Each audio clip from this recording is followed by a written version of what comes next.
বান্দা বান্দি তোমার জবান ছিল, তোমার জবান নষ্ট হয় নাই। ও আমার বান্দা বান্দি, আমি ফেরেশতা দিয়ে তোমার হেফাজত করছি। ও বান্দা বান্দি, তুমি মার পেটের ভিতরে যখন ছিলা, আমি আল্লাহ আমার রহমতের ফেরেশতা দিয়া তোমারে ওই মার পেটের ভিতরে হেফাজত করেছি।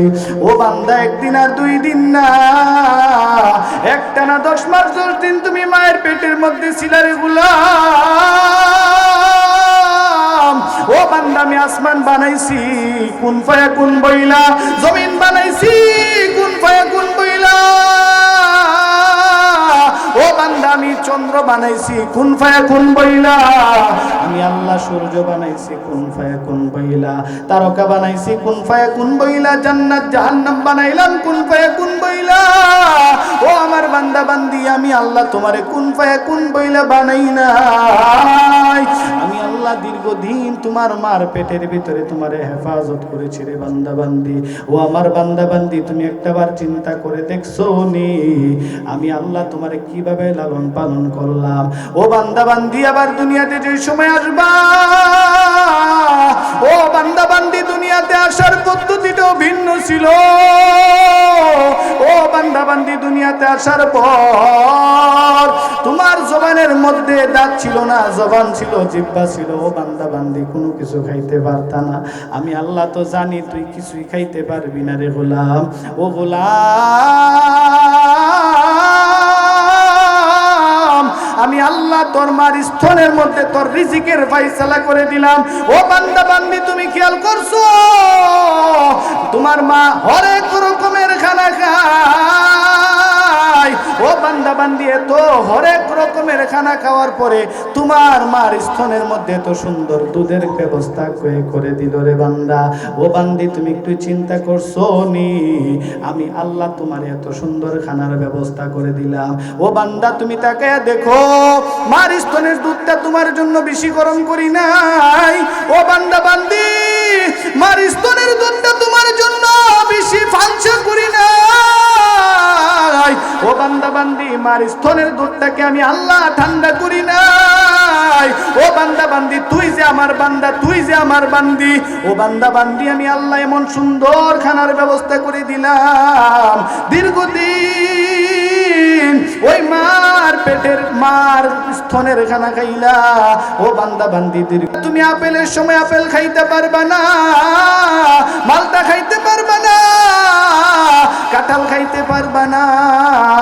ও বান্দা বান্দি, আম জাম লেচু কাঁঠাল কিছুই খাইতে পারবা না। আমি আল্লাহ তোমার মুখের মধ্যে দাঁত তৈরি করে দিলাম রে গোলাম। ও বান্দা বান্দি, তুমি আম খাইতে পারো না, সমস্যা নাই, জাম খাও। ও বান্দা বান্দি, জাম তোমার ভালো লাগে না, কাঁঠাল খাও। ও বান্দা বান্দি, তোমার কাঁঠাল ভালো না, অন্য কোনো ফল খাও। ও বান্দা বান্দি, আমি আল্লাহ কত রকমের খানার ব্যবস্থা করে দিলাম রে গোলাম। ও বান্দা বান্দি, কত রকমের গোশতের ব্যবস্থা করলাম। ও বান্দা বান্দি, উটের গোশত, মহিষের গোশত, গরুর গোশত, ছাগলের গোশত, বেড়ার গোশত, দুম্বার গোশত, হাঁস মুরগি কতখানা তোমারে খাওয়াইলাম রে গোলাম। ও বান্দা, ছোট সময় থেকে আমি আল্লাহ তোমারে বড় করছি, আস্তে আস্তে বড় করছি। ও বান্দা বান্দি, তুমি এবার আস্তে আস্তে হাঁটতে পারো। ও বান্দা বান্দি, এবার জমিনের মধ্যে হাঁটো। এবার তুমি চিন্তা করো, আসমান থেকে জমিনের মধ্যে বৃষ্টি হয়, জমিনের মধ্যে গাছ হয়, পুকুরের মধ্যে মাছ হয়, ওই গাছের মধ্যে ফল হয়, কত কিছু হয়। এগুলো মনে হয় এমনি এমনি হয়ে যা। আল্লাহ বলেন, না না, এগুলো এমনি এমনি হয় না রে গোলাম। আমি আল্লাহ এগুলোকে কুদরতি ভাবে তোর জন্য বানায় দিছি। সুবহানাল্লাহ। তামাম দুনিয়া তোর গোলাম বানায় দিলাম রে গোলাম। ও বান্দা, আমি আল্লাহর গোলাম তোরে নির্বাচিত করলাম। ও বান্দা, তুমি আবার আস্তে আস্তে বড় হয়ে গেছো রে গোলাম। এবার বড় হইয়া তুমি নাফরমানির খাতার মধ্যে নাম লেখাইছো।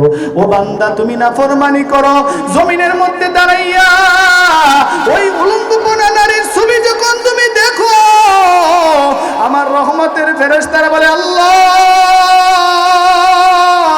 বান্দা দি জমিনে দাঁড়াইয়া গুনাহ করে ধ্বংস করব কিনা? আল্লাহ বলেন, না না না না, আমার ফেরেশতারা আমার বান্দা বান্দির ধ্বংস করিও না। এরে যে আমি বানাইছি বড় দয়া করে রে ফেরেশতার দলেরা, ও আমার ফেরেশতার দলেরা, আমার বান্দা এখন বুঝে না, আমার বান্দা এক সময় বুঝবে, আমার কাছে ফিরে আসবে। আজকে আমার বান্দা নামাজ পড়ে না, আরেকদিন নামাজ পড়বে। আজকে আমার বান্দা রোজা রাখে না, আরেকদিন রোজা রাখবে। আজকে আমার বান্দা নাফরমানি করে, আরেকদিন আমার বান্দা বান্দি তওবা করে আমি আল্লাহর কুদরতি কদমের মধ্যে ফিরে আসবে। ও আমার ফেরেশতারা, আমার বান্দা বান্দিরে ধ্বংস করে দিও না। আমার আল্লাহ বলেন, বান্দা বান্দি ফিরে আয়, ফিরে আয়। বলিয়া ইবাদ আল্লাযীনা আসরাফু আলা আনফুসিহিম লা তাকনাতু মির রাহমাতিল্লাহ। সুবহানাল্লাহ। আল্লাহ বলেন, ফিরে আয়, ফিরে আয়, আমার রহমতের দিকে ফিরে আয় রে গোলাম। ও আমার বান্দা বান্দি, তোমার দিলের মধ্যে দুনিয়ার মোহাব্বত ঢুকায়া দিল কে? আমি আল্লাহর মোহাব্বত তোমার দিল থেকে বের করে দিল রে কে? ওরে নবীর উম্মতের দল, আজকে আপনি আমি 2025 সালের মুসলমান। 1500 বছর পূর্বে সাহাবায়ে কেরাম তো মুসলমান ছিলেন। আপনি আমি ব্যবসায়ী, সাহাবায়ে কেরামও ব্যবসায়ী ছিলেন। আপনি আমি দোকানওয়ালা, সাহাবায়ে কেরামও দোকানওয়ালা ছিলেন। আপনি আমি ক্ষেত খামারের মালিক, সাহাবায়ে কেরামও ক্ষেত খামারের মালিক ছিল। কিন্তু সাহাবায়ে কেরামের দিলের মধ্যে কি পরিমাণ মহব্বত! আল্লাহর মহব্বত, রাসূলের মহব্বত, ভালোবাসা। সন্তানকে এতিম করতে রাজি, বিবিকে বিধবা বানাইতে রাজি, সব ছাড়তে রাজি। আল্লাহ আল্লাহ রাসূলকে ছাড়তে রাজি না। দুনিয়ার সব কিছু ছেড়ে দিতে রাজি, আল্লাহ আল্লাহ রাসূলকে ছাড়তে রাজি না। আজকে তুমি আমি দুনিয়ার লাইনে ঘুরি, কত কিছু করি রে গোলাম। দুনিয়াকে আপন বানায় ফেলছি, আল্লাহ আল্লাহ রাসূলকে ভুলিয়া। অথচ সাহাবায়ে কেরাম কি পরিমাণ রাসূলের মহব্বত! হযরতে হানজালা কি পরিমাণ মহব্বত! রাসূলের প্রতি কি পরিমাণ মহব্বত! নিজের জীবনটাকে আল্লাহর রাস্তায় উৎসর্গ করে দিছে। কথা বলেন ঠিক কিনা? সন্তানের চিন্তা করে নাই, বিবির চিন্তা করে নাই, কোনো কিছুর চিন্তা করে নাই, সব ফালাইয়া তিনি শাহাদাত বরণ করেছেন। কথা বলেন ঠিক কিনা? যুদ্ধের ময়দানের মধ্যে যখন হযরতে হানজালা প্রবেশ করেন, ওই অবস্থার মধ্যে তিনি স্বাভাবিকভাবে প্রবেশ করেন নাই, নাপাক অবস্থায় প্রবেশ করেছিলেন। কারণ বিবাহের পর তিনি যখন বিবির সাথে সাক্ষাৎ করেছিলেন, তিনার গোসল ফরজ হয়ে গিয়েছিল। ওই অবস্থার মধ্যে যখন পানির মধ্যে হাত রাখবে, কে যেন এলান করতেছে, নবীর সাহাবী, কে কোথায় আসো, চলে আসো। উহুদের ময়দানে আমার নবীর দান দান ভেঙে গেছে। হযরতে হানজালা পানি থেকে হাত সরাইয়া ঘরের মধ্যে যাইয়া বিবিকে বলেন, বিবি তাড়াতাড়ি আমার হাতের মধ্যে তলোয়ার দাও, তাড়াতাড়ি আমাকে একটা ঘোড়ার ব্যবস্থা করে দাও। ঘোড়ার ব্যবস্থা নাই, তলোয়ার নিয়ে উহুদের ময়দানে দৌড়ায়। কাফেরদের মজমার মধ্যে ঢুকিয়া কয়েকটা কাফেরকে কুচু কাটা করিয়া জাহান্নামী বানাইয়া হযরতে হানজালা শেষ পর্যন্ত শহীদ হয়ে গেছেন। আল্লাহর নবী যখন বললেন, সাহাবায়ে কেরাম শহীদদের লাশগুলোকে বিনা গোসলে কবর দাও। 70 জন বড় বড় সাহাবী উহুদের ময়দানে শহীদ হয়েছিলেন। আল্লাহর নবী বলেন, শহীদ সাহাবীদের লাশগুলোকে বিনা গোসলে কবর দিয়া দাও। এমনি সময় তাকায় দেখলেন একজন মহিলা দৌড়ে আসে, বলেন, নবী আমার, আপনার সাহাবী হানজালাকে গোসল দিবেন না, গোসল না দিয়া কবর দিবেন না। আপনার সাহাবী হানজালার গোসল ফরজ হয়ে গিয়েছিল। যখন গোসল করতে যায়, এমনি সময় জিহাদের ময়দানের আওয়াজ শুনিয়া আপনার সাহাবী হানজালা ওই জিহাদের ময়দানে, উহুদের ময়দানে ঝাঁপায়া পড়ে শহীদ হয়েছে গো নবী। আল্লাহর নবী বলেন, সাহাবায়ে কেরাম তাকায়া দেখো আমার হানজালার লাশটা কোথায়। আমার হানজালা হানজালাকে গোসল দিয়া কফনের কাপড় পরাইয়া আমার হানজালাকে কবরস্থ করে দাও। এমনি সময় জিবরাইল এসে বলেন, নবী আপনার হানজালা আল্লাহকে এমন সন্তুষ্ট করেছে, রাসূলকে এমন সন্তুষ্ট করেছে, আমার আল্লাহ হানজালার গোসল দুনিয়ার কোন জমিনের পানি দিয়া দিছেন না, আপনার হানজালাকে জান্নাতের পানি দিয়ে আল্লাহ গোসলের ব্যবস্থা করেছে। কান্দিয়া বে কোলোরে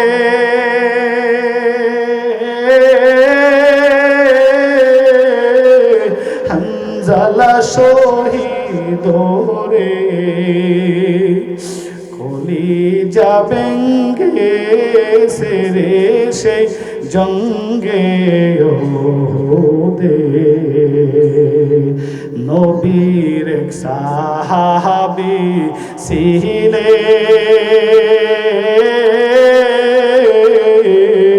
হানজালা নামেতে,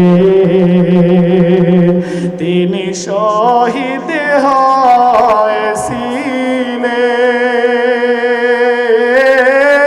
হয়েছিলেন বিবাহের রাত দিতে রে গিয়ে জঙ্গে ওহুদে।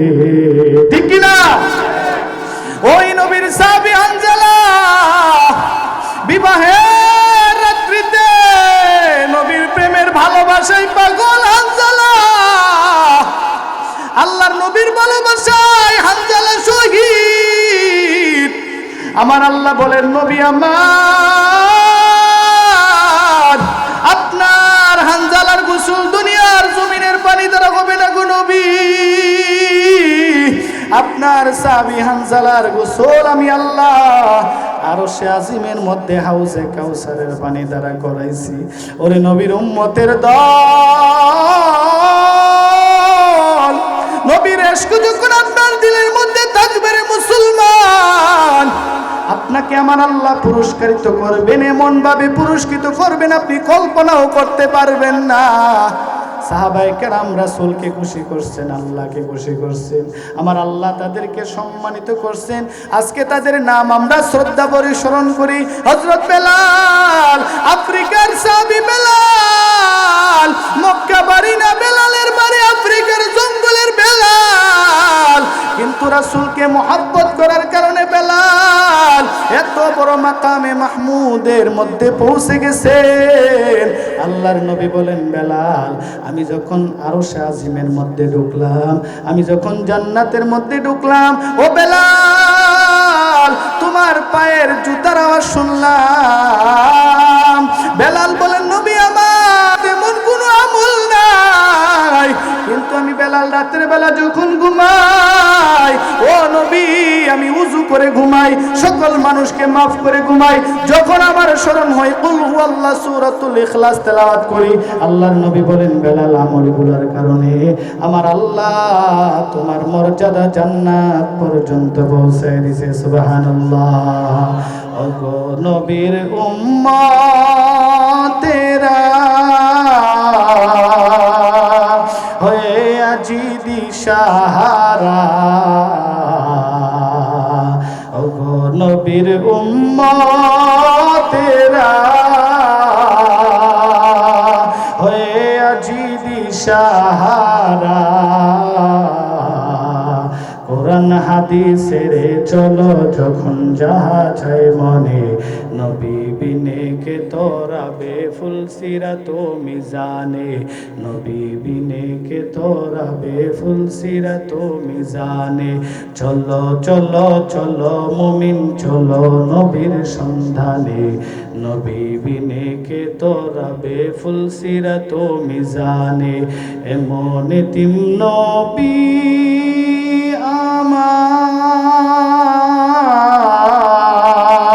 আমার, পিতা মাতা নাই যে তাহার, এমন তিম নবী আমার, পিতা মাতা নাই যে তাহার, দান দান শহীদ করিলেন ওহুদের ময়দানে, নবী বিনে के थोड़ा बेफुल सीरत मिजानी नबी बिने के तोरा बेफुल सीरत मिजानी ওরে নবীর উম্মতের দল আমার আল্লাহ আমার নবীকে तमाम দুনিয়ার জন্য রহমতের নবী বানায় পাঠাইছেন দুনিয়ার কত মানুষের আখলাক তুমি গ্রহণ করলারে নবীর উম্মত মদিনার নবীর আখলাক তোমার কাছে ভালো লাগে না আজকে তুমি মাথার চুলগুলোকে ওই পশ্চিমা কালচার ওই রামবামের মতন তুমি তোমার চুলগুলোকে কাটিং করো মদিনার নবীর আখলাক তোমার কাছে ভালো লাগে না মদিনার নবীর সুন্নাত তোমার কাছে ভালো লাগে না ওরে নবীর উম্মত আমার নবী লম্বা জামা পরতেন তোমার কাছে লম্বা জামা ভালো লাগে না আমার কাছে ভালো লাগে লম্বা জামা তুমি না পরলে তোমার কাছে ভালো লাগে আমি লম্বা জামা পরলে আমার কাছে ভালো লাগে ওরে নবীর উম্মতের দল আজকে তুমি দাড়ি কেটে কেটে নবীর কলিজার মধ্যে কষ্ট দাও তুমি দাড়ি কাটলে তোমার কাছে ভালো লাগে আমি দাড়ি রাখলে আমার কাছে ভালো লাগে কথা কোন ঠিক কিনা ওরে নবীর উম্মতের দল আজকে আপনি আমি আশা করতেছি হাসরের ময়দানে রাসূল তো সুপারিশ করবেন রাসূল সুপারিশ করে জান্নাতে নিয়ে যাবেন সত্য তবে রাসূল তো সব উম্মতকে সুপারিশ করবেন না কিছু উম্মতকে সুপারিশ করতে যাইবেন সামনের মধ্যে পর্দা পড়ে যাবে উম্মতগুলো চিৎকার করবে রাসূল ইয়া রাসূলুল্লাহ আমি আপনার উম্মত আপনি আমার সুপারিশ করেন না নবী বলেন সুকান লিমান গায়্যারা মিন বাদি নবী বলেন দূর হয়ে যাও আজকে আমি তোমারে চিনি না ও উম্মত তুমি আমার কেমন উম্মত আজকে তুমি আমার দান শহীদ করা ইসলামের কি মর্যাদা দিলা আমি আমার দেশ ছাড়লাম আমি আমার আত্মীয় স্বজন সব ছাড়িয়া আমি যখন মদিনায় যাই আমি বাইতুল্লাহর গিলাফ ধরে কাঁদছি আমার আত্মীয় স্বজন আমারে মক্কায় থাকতে দিল না আমি মদিনার মধ্যে যখন রওনা করব ওই সময় আমি বাইতুল্লাহর গিলাফ ধরে বারবার কান্না করছি ওরে বাইতুল্লাহ মদিনা চলে যাইতে পারো কোনো সমস্যা নেই বলেন দিলের মধ্যে কি পরিমাণ মহব্বত ভালোবাসা রাসূলকে দেখবেন মদিনাতে যাইয়া নিজের স্বামীকে দেখবেন মদিনাতে যাইয়া মদিনার আবহাওয়া দেখবেন মদিনার ধুলিকণা দেখবেন মদিনার শহর দেখবেন দিলের মধ্যে কি পরিমাণ মহব্বত কি পরিমাণ আনন্দ সন্তান কুলের মধ্যে নিয়ে মদিনার দিকে রওনা হইলেন কি বলেন যারা হজ করে আসছেন দেখছেন তো মদিনা কত সুন্দর দেখছেন না ভাই কত সুন্দর মদিনা পৃথিবীর মধ্যে অদ্বিতীয় এক শহরের নাম হইল সোনার মদিনা কথা কোন ঠিক কিনা আরো জোরে কোন ঠিক কিনা আমাদের হাজী সাহেব আমাদের ইব্রাহিম ভাইয়ের আব্বা এক সপ্তাহ হবে উমরা করে আসছেন মদিনার দিকে আসছেন মদিনার আবহাওয়া বলে দিবে এটা কেমন শহর কথা বলেন ঠিক কিনা এবার উম্মে সালমা তার সন্তান নিয়ে মদিনার পথে রওনা রাস্তার মধ্যে কত প্লেন প্রোগ্রাম আমি আমার স্বামী আবু সালমার চোখ ধরবো আমার আবু সালমাকে বলবো বলো তো কে আমার আবু সালমা বলে কে চিনে বলবে আমি উম্মে সালমা তোমার কলিজার টুকরা বিবি সন্তানকে দেখায় বলবো এই ধরো তোমার সন্তান কত প্লেন প্রোগ্রাম নিয়ে মদিনাতে রওনা হয়ে গেলেন মদিনার বাউন্ডারির মধ্যে ঢোকার পর মদিনার বর্ডারের মধ্যে প্রবেশ করার পর একজন এলান্দা ঘোষকদা ঘোষণা দিতেছে তোমরা কারা গো মনে হয় মদিনাতে নতুন এসেছো তবে শুনে নাও মক্কা থেকে কয়েকদিন পূর্বে একজন সাহাবী দিল ভরা কষ্ট নিয়ে মদিনাতে আসছিল ওই আবু সালমা কিছুক্ষণ পূর্বে আল্লাহর সান্নিধ্য লাভ করেছে আমার স্বামী আবু সালমা তো আমার স্বামীর নাম আমার স্বামী ইন্তেকাল করছে না এ ঘোষকদা বলো না কে ইন্তেকাল করছে বলে তোমার স্বামীর নাম কি বলো বলে আমার স্বামীর নাম আবু সালমা মক্কা শরীফে বাড়ি বলে তোমার স্বামীর নাম আবু সালমা, মক্কা শরীফে বাড়ি? বলে হ্যাঁ। বলে ওই আবু সালমা ইন্তেকাল করেছে। বিবি বিশ্বাস করতেছেন, আসমান যেন মাথায় ভেঙে পড়েছে। সন্তানের দিকে তাকায় কান্দেন। এবার নিজেকে কি বলে সান্ত্বনা দিবেন? আস্তে আস্তে হাঁটতে হাঁটতে বলতেছে, না না, আমার স্বামী তো আমার থেকে না বলে বিদায় নিতে পারে না। আমার স্বামী তো জানে না আমি যে আটকা পড়ে গেছিলাম। আমার স্বামী আমাকে না বলে দুনিয়ার জিন্দেগিতে করেছে কিভাবে? এমন ভাবে আফসোস করতে করতে করতে করতে যখন মদিনার সামনে গিয়ে হাজির হইলেন, মসজিদ নববীর সামনে, তাকায় দেখলেন সাহাবায়ে কেরাম দাঁড়ায় দাঁড়ায় কান্দে, আমার নবীও দাঁড়ায় দাঁড়ায় কান্দে। আবু সালমার নিতর দেহটা যখন পড়ে আছে, এবার বিবি কাছের মধ্যে গিয়ে যখন চেহারাটা সরায় ফেললো, চেহারা সরায় তাকায় দেখলো তার আদরের স্বামী আবু সালমা চিরতরে ঘুমায় আছে। আম্মা সালমা বলে, ও আমার স্বামী, আপনি তো জানেন আমি নিজে থেকে আটকে পড়ি নাই, আমার বংশের লোকের আমার আটকে দিছে গো। ও আমার কলিজার টুকরা স্বামী, একটু চোখটা মেলে দেখেন না, আমি উম্মে সালমা আপনার মাথার কাছে দাঁড়াই আছি। ও আমার বাড়ির স্বামী গো, একটাবার চোখ মেলে দেখেন না, আপনার কলিজার টুকরা সন্তানরা আপনার মাথার কাছে গো স্বামী। ও আমার স্বামী, একটাবার চোখ মেলে দেখেন না, আমি আবু উম্মে সালমা তো মদিনাতে আসছি। এমন ভাবে কান্না শুরু করে দিছে। কান্না দেখে উপস্থিত সাহাবায়ে কেরাম সবাই কান্না করতেছে। আমার নবী বলেন, ও উম্মে সালমা, আর কান্না করিও না, তোমার স্বামী আবু সালমা দুনিয়া থেকে বিদায় হয়ে গেছে, তোমাদের গার্ডিয়ান নাই। আমি রাসূল তো বিদায় হই নাই, আমি রাসূল ঘোষণা দিয়া দিলাম, এখন থেকে যতদিন তোমরা মদিনায় থাকবে ততদিন পর্যন্ত তোমাদের গার্ডিয়ান আমি মুহাম্মদ সাল্লাল্লাহু আলাইহি ওয়াসাল্লাম। আর জোরে কন্না সুবহানাল্লাহ। আমার নবী এতিমদের দরদ বুঝতো, আমার নবী বিধবা মহিলাদের দরদ বুঝতো, আমার নবী ব্যথার ব্যথী ছিলেন, উম্মতের কান্ডারে ছিলেন। জোরে কণ্ঠে কিনা আমার নবী বলেন, উম্মে সালমা চিন্তা করিও না, যতদিন মদিনাতে থাকবা ততদিন আমি তোমাদের গার্জিয়ান। আমার নবীর গার্জিয়ান হইয়া আবু উম্মে সালমা মদিনাতে বসবাস শুরু করলেন। অনেক দিন যখন বসবাস করতেছেন, আমার নবী আবার তাকায় দেখলেন মদিনার মধ্যে কিছু মুনাফিক ঢুকছে। ওই মুনাফিকগুলো প্রবাগান্ডা শুরু করছে। এবার আল্লাহর নবী উম্মে সালমাকে নবীজি নিজে সরাসরি বিবাহের প্রস্তাব দান করেছে। জোরে কন্না সুবহানাল্লাহ।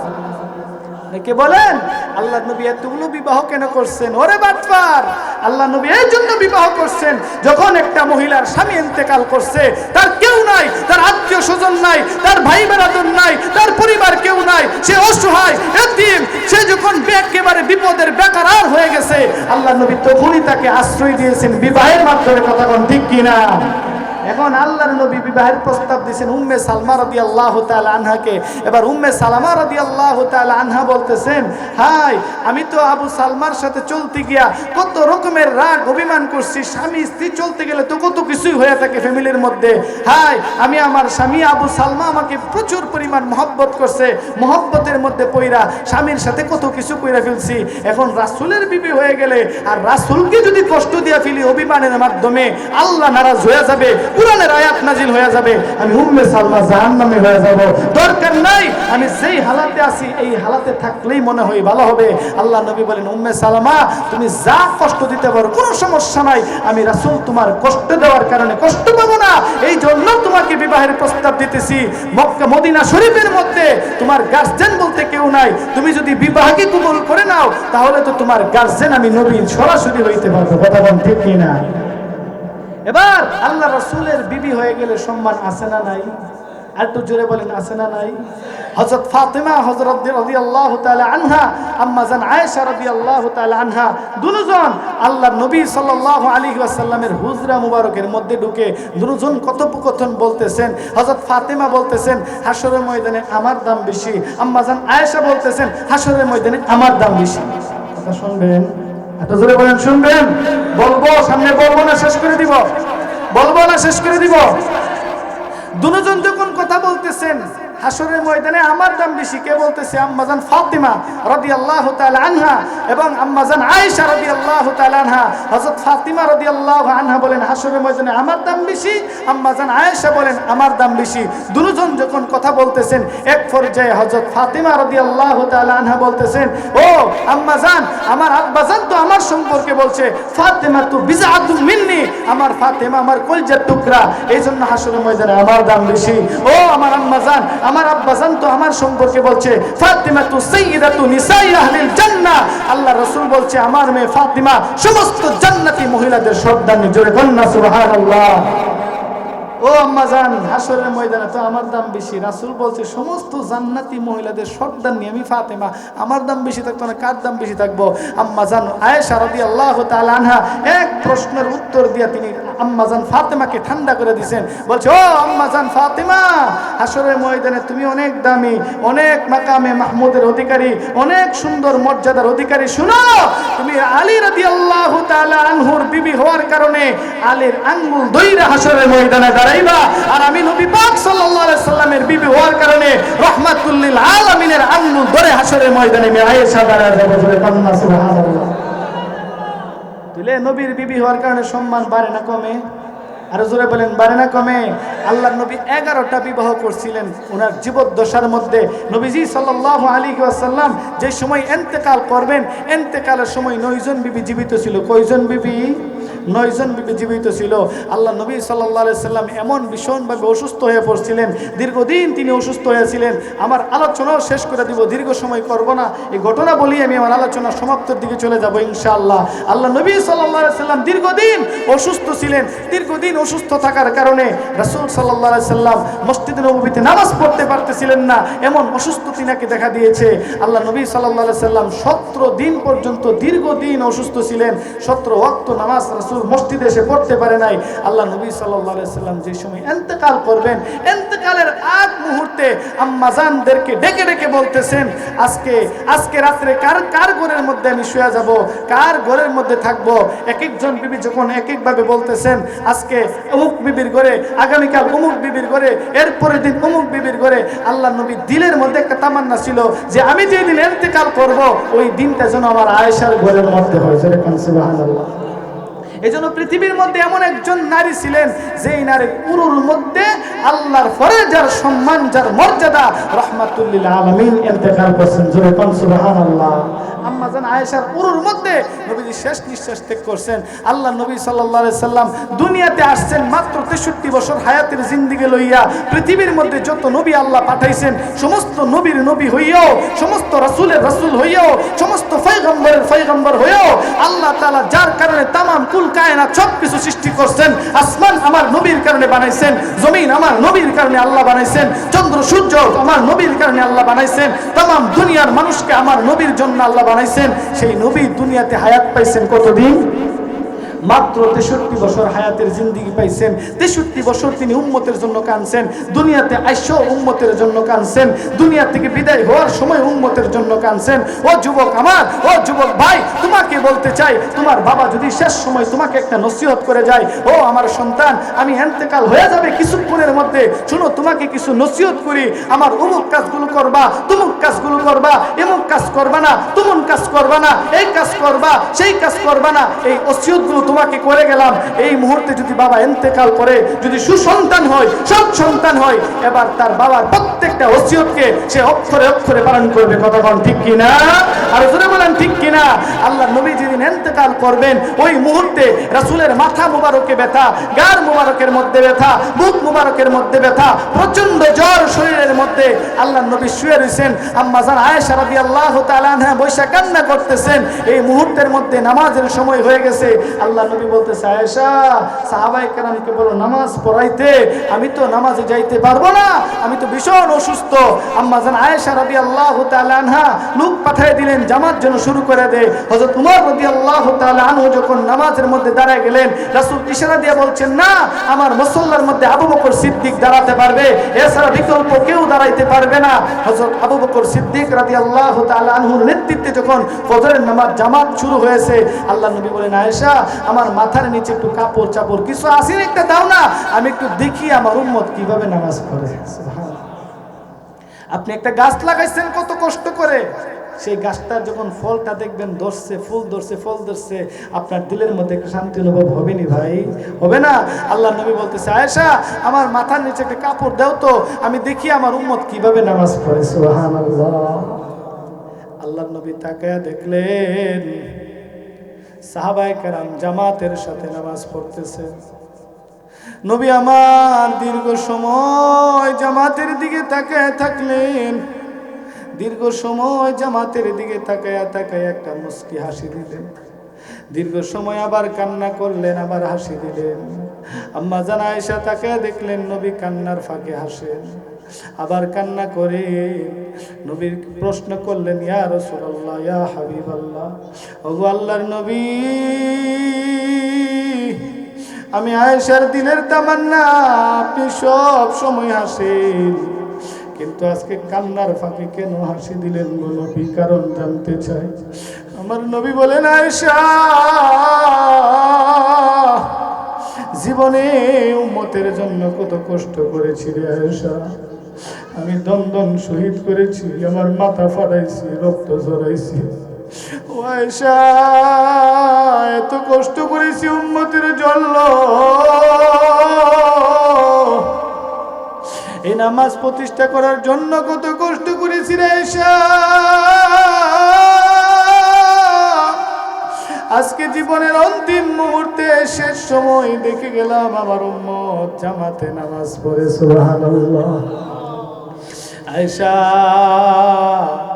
দেখে দিলের মধ্যে একটা আনন্দ তৈরি হলো, একটু মুস্কি হাসি দিলাম রে আয়েশা, কান্না করতেছি এই জন্য আমি নবী জামাতের মধ্যে শরীক হইতে পারলাম না, আমি এই জন্য কান্না করতেছি আমার উম্মতকে ছেড়ে আমি দুনিয়া থেকে বিদায় হয়ে যাব।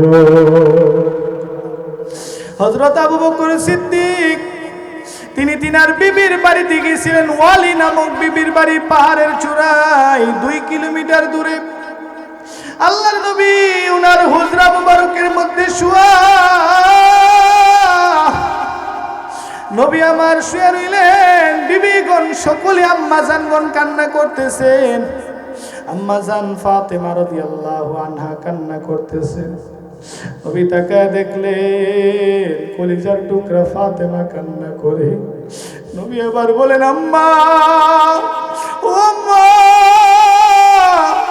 আমি কথা বলতে পারি না, তোর কানটা আমি নবীর ঠোঁটের মধ্যে লাগাইয়া দে, আমি তোর সাথে একটু কথা বলতে চাই রে মা। আম্মা জান ফাতেমা নবীজির ঠোঁট মুবারকের মধ্যে কান লাগাইয়া দিলেন। নবী আমার ভাঙ্গা ভাঙ্গা কান্না করতে বলেন, আম্মা ও আম্মা তুমি কান্দিও না, আমি নবী তোমার সুসংবাদ শোনায়া দেই, আমার আত্মীয় স্বজন সকলের মাঝে তোমার সাথে আমার কবরে সাক্ষাৎ হয়ে যাবে। হযরত ফাতেমা হাসি দিলেন। আম্মা জান এসে বলেন, মা এতক্ষণ কানলি এখন কেন হাসো? আম্মা জান ফাতেমা বলেন, আম্মা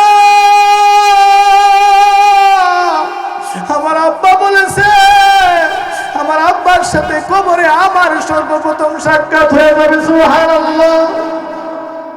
আমার নবী উঠতে পারেন না, শোয়া থেকে বসতে পারেন না, কান্না করতেছে।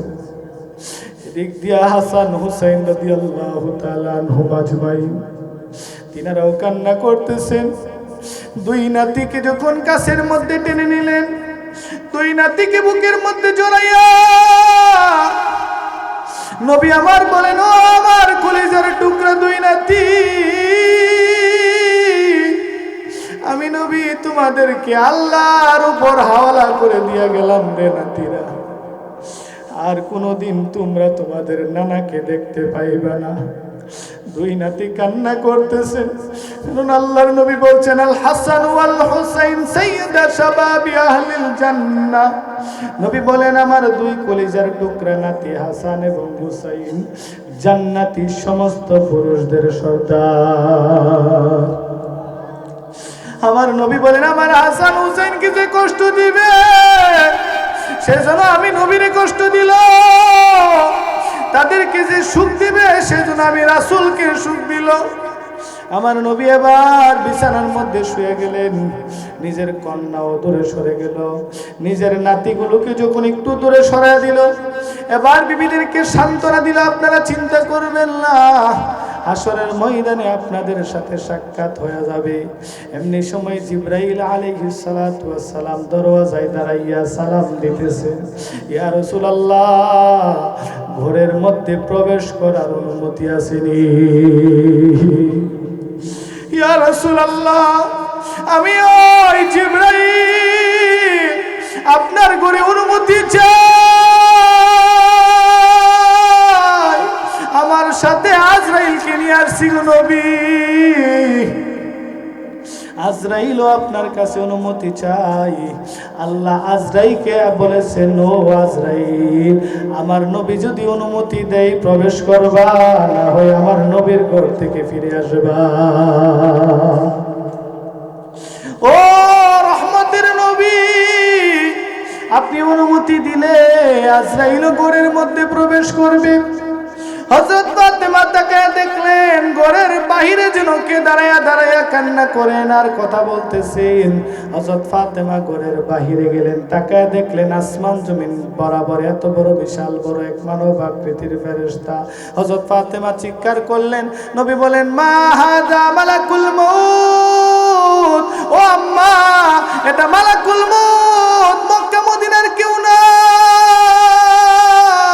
এটা আরব দেশের কেউ না, ও আম্মা এটা মালাকুল মউত, আমি রাসূলকে নেওয়ার জন্য এসেছে।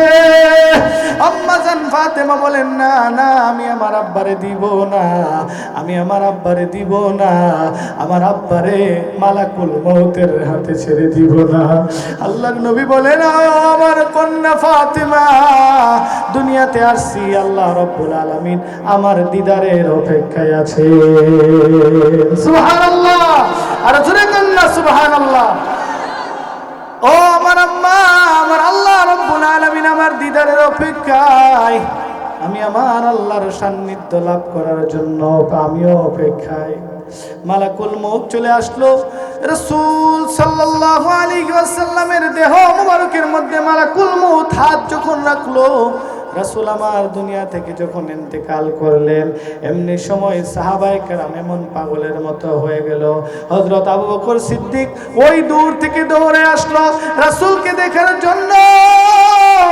রাসূলকে দেখার জন্য যখন দৌড়ে আসলো, দৌড়ে এসে যখন তো জানতে পারলো আমার নবী দুনিয়ায় নাই, হযরত আবু বকর সিদ্দিক রাদিয়াল্লাহু তাআলা পাগলের মতো হয়ে গেল, আমার নবী দুনিয়া থেকে বিদায় হয়ে গেছে, আমি আবু বকর আর কাকে দেখব, কার কাছে আমার মনের দুঃখগুলো বলতে পারবো, আমার নবী দুনিয়ায় না থাকলে আমি আবু বকর বেঁচে থেকে কি লাভ।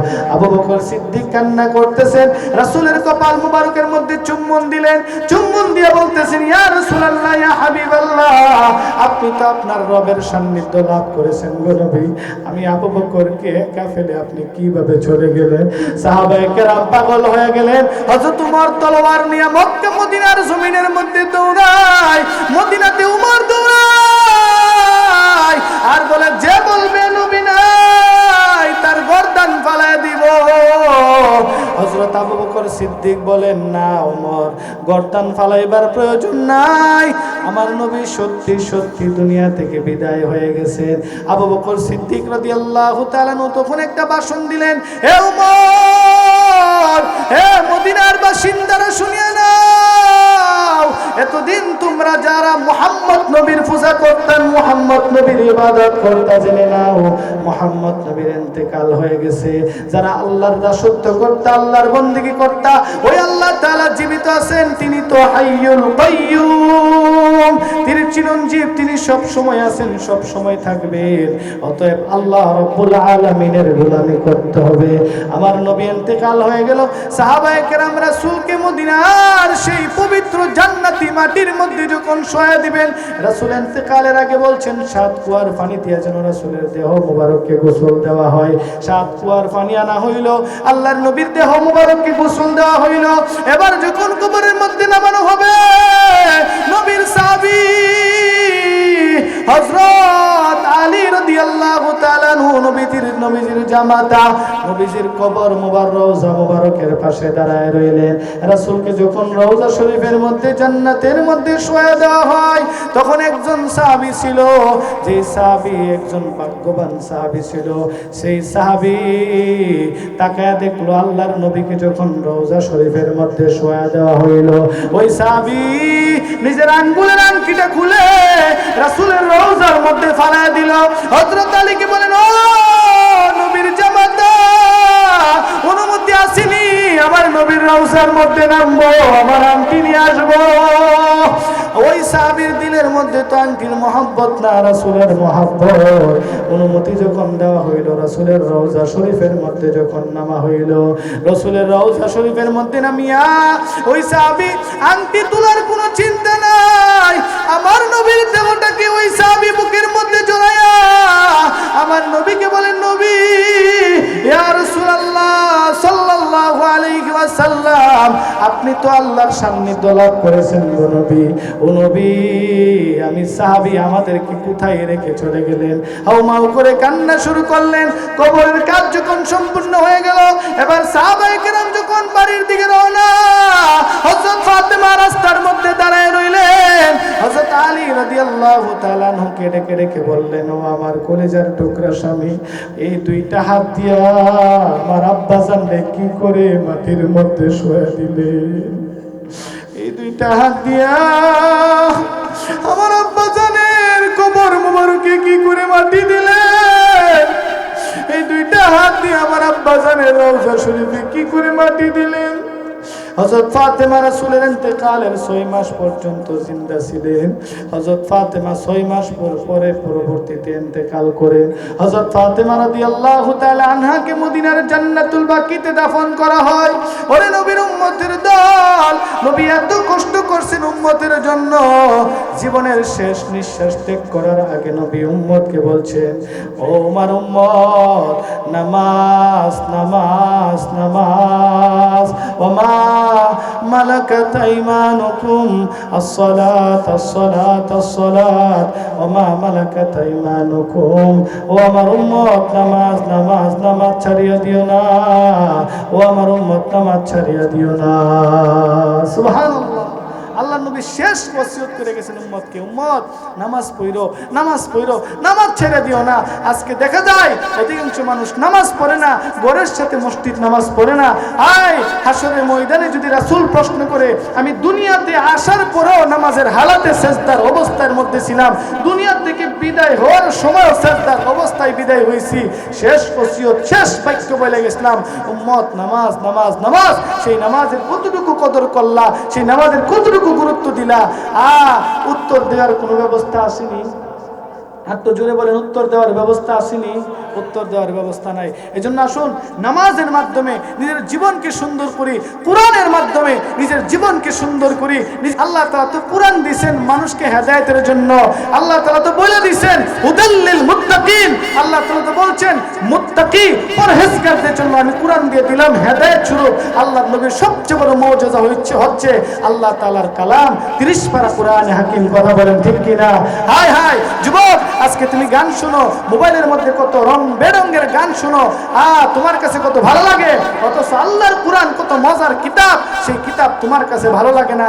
কোরআন পড়তে তোমার ভালো লাগে না, কোরআন ধরতে তোমার ভালো লাগে না, কোরআন শরীফকে ছুঁইতে তোমার ভালো লাগে না। হায় হায়, রমজান মাস আসলে কোরআন শরীফ আমরা একটু পড়ি, 11 মাস কোরআন শরীফ থামায় রাখি। কোরআন শরীফ কি থামায় রাখার জিনিস ছিল? না না, কোরআন শরীফ তো পড়ার জিনিস ছিল। হায় হায়, আমরা পড়তে পারতেছি না, আমল করতে পারতেছি না। হাসরের ময়দানে কোরআন শরীফও আল্লাহর দরবারে নালিশ করবে। কথা বল ঠিক কিনা? হ্যাঁ, যুবক যারা আছেন আপনারা হয়তো জানেন না, মুরব্বী যারা আছেন আপনারা বলতে পারবেন। আজ থেকে 20, 25, 30 বছর আগে রূপবানের গান ছিল এই দর্শক আছে না? আচ্ছা বলেন তো, 20-30 বছর আগের এই রূপবানের গানের অস্তিত্ব আসেনি? উমা তো জোরে কর না, কথা বলেন না কেন? অস্তিত্ব আছে। আচ্ছা আমাদের জমানা, মুরব্বীদের কথা বাদ, আমাদের জমানার মধ্যে আমরা দেখছি বাংলাদেশের এক নিকৃষ্ট তবকার এক মানুষ, নিকৃষ্ট তবকার এক প্রাণী, মানুষ বলবো না প্রাণী বলবো, নিকৃষ্ট তবকার এক প্রাণী, ফাইটটা যায় বুকটা ফাইটটা যায়, এই গান আবিষ্কার করছিল। কথা কোন ঠিক কিনা? এই গান এমন গাওয়া গাইছে আর বাঙালি এমন শোনা শুনছে, এই গান হাইতো গিয়েও শুনে, বাথরুমে শুনে, ঘুমাইতো গিয়েও শুনে, রাস্তা খেলতো গিয়েও শুনে, সব জায়গা শুধু বুকটা ফাইটটা যা, বুকটা ফাইটটা যা, আইরে কি ফাইটটা যা, ফাইটটা সব ফাইটটা যা, একবারে দুনিয়া ইন্দার হয়ে যা, এমন এক গান যখন ভাইরাল হয়ে গেছিল সবার মুখে মুখে এই গান। এখন বলেন তো এই গানের অস্তিত্ব আসেনি? আর তো যারা বলেন অস্তিত্ব আছে? এই যে কত প্রত্যেকটা সালে, এই যে 2026 সাল চলে আসবে, এই 2026 সালেও একটা নতুন গান আবিষ্কার হইব, যুবকরা ভালো করে শুনবো, 25 সালের গান লাতিতে ফেলাই দিব। আর আল্লাহর কোরআন 1500 বছর পূর্বে নাজিল হয়েছে, 1500 বছর পূর্বে সূরা ফাতিহার তেলাওয়াত ছিল না? আর তো জোরে বলেন ছিল না? সেই তেলাওয়াত এখন আছে না নাই? এই তেলাওয়াতের আকর্ষণ কমছে না বাড়ছে? বরং এমন বাড়া বাড়ছে, আপনি যখন হুজুরের পিছনে নামাজ পড়বেন, আলহামদুলিল্লাহ সূরাটা ফজরের সময় শুনছেন, মাগরিবের সময় শুনছেন, এশারের সময় শুনছেন, মনে হইব আল্লাহর কোরআন যেন নাজিল হইতেছে। কথা বল ঠিক কিনা? এক এক সময় যখন শুনবেন ভাল লাগবে, আপনি যখন আবার মুরাদনগর গিয়ে শুনবেন বড় মসজিদের ইমাম সাহেবের তেলাওয়াত আরেকটু ভাল লাগবে, আপনি যখন আবার কুমিল্লা বড় মসজিদের ইমাম সাহেবের তেলাওয়াত শুনবেন আরেকটু ভাল লাগবে, আপনি যখন জাতীয় মসজিদ বাইতুল মুকাররমে যখন নামাজ পড়বেন ওইখানের তেলাওয়াত শুনবেন আরো ভালো লাগবে, আপনি যখন আরব দেশের কোনো মসজিদে নামাজ পড়বেন ওইখানের কোরআন তেলাওয়াত শুনলে আরো ভালো লাগবে, আপনি যখন মক্কা শরীফে নামাজ পড়বেন, মদিনা শরীফে তেলাওয়াত শুনবেন, তখন মনে হবে কোরআন মনে এই মুহূর্তে নাজিল হইতেছে। জোরে পান সুবহানাল্লাহ। মক্কা শরীফের সবচেয়ে বড় ইমাম যিনি শেখ আব্দুর রহমান আস-সুদাইস, তিনি সারা পৃথিবীর সকল ইমাম কমিটির সভাপতি আব্দুর রহমান আস-সুদাইস, তিনি যখন তেলাওয়াত করেন, তিনার তেলাওয়াত শুনলে এত মজা লাগে, সুবহানাল্লাহ, আলহামদুলিল্লাহ সূরাটাই তো পড়েন, এত মজা করে আপনারা শুনবেন নি? আর তো জোরে বলেন না, শুনবেন নি? তিনি যখন নামাজের মধ্যে তেলাওয়াত করেন, আলহামদুলিল্লাহি রাব্বিল আলামিন, আল্লাহু আকবার, الرحمن الرحيم مالك يوم الدين إياك نعبد وإياك نستعين اهدنا الصراط المستقيم صراط الذين أنعمت عليهم غير المغضوب عليهم ولا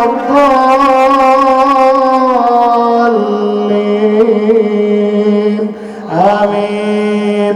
মক্কা শরীফের আরেকজন ইমাম আছেন শেখ মাহের আল মোয়েকালি হাফিজাহুল্লাহ, তিনার পিছনে আমি নামাজ পড়ছি, তিনি আবার সূরাতুল ফাতিহা আরেক স্টাইলে, ভিন্ন স্টাইলে পড়তেছেন নামাজের মধ্যে, সুবহানাল্লাহ, কত সুন্দর আল্লাহর কোরআন, তিনি আবার নামাজের মধ্যে পড়তেছেন, আলহামদুলিল্লাহি রাব্বিল আলামিন আর রহমানির রহিম মালিকি ইয়াউমিদ্দিন ইয়্যাকা না'বুদু ওয়া ইয়্যাকা নাস্তাঈন اهدنا الصراط المستقيم صراط الذين أنعمت عليهم غير المغضوب عليهم ولا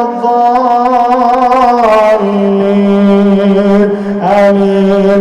মক্কা শরীফের আরেকজন ইমাম আছেন শেখ ইয়াসির আদ-দাওসারি হাফিজাহুল্লাহ, তিনি আবার সূরাতুল ফাতিহা নামাজের মধ্যে আরেক স্টাইলে পড়তেছেন, তিনি পড়েন আলহামদুলিল্লাহি রাব্বিল আলামিন আর রহমানির রহিম মালিকি ইয়াউমিদ্দিন ইয়্যাকা না'বুদু ওয়া ইয়্যাকা নাস্তাঈন ইহদিনাস সিরাতাল মুস্তাকিম সিরাতাল লাযীনা আন'আমতা আলাইহিম গায়রিল মাগদুবি আলাইহিম ওয়ালাদ-দাল্লিন আমিন।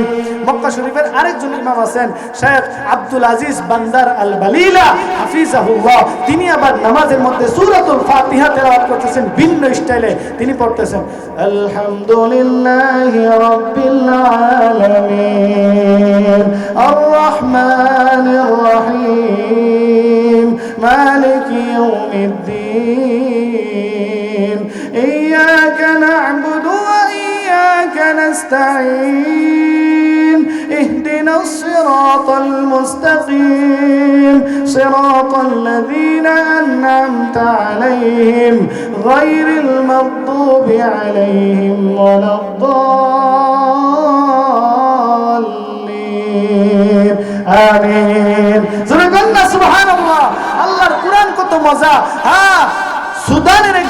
ছিলেন শেখ নূরিন মুহাম্মদ সিদ্দিক হাফিজাহুল্লাহ রাহিমাহুল্লাহ। তিনি যখন নামাজে তেলাওয়াত করতেন সুবহানাল্লাহ, আজও তার তেলাওয়াত যখন মানুষ শুনে চোখ দিয়ে পানি বের হয়। কারণ আল্লাহ তো বলছে ওয়া ইযা তুলিয়াত আলাইহিম আয়াতুহু যাদাতহুম ঈমানাও ওয়া আলা রাব্বিহিম ইয়াতাওয়াক্কালুন।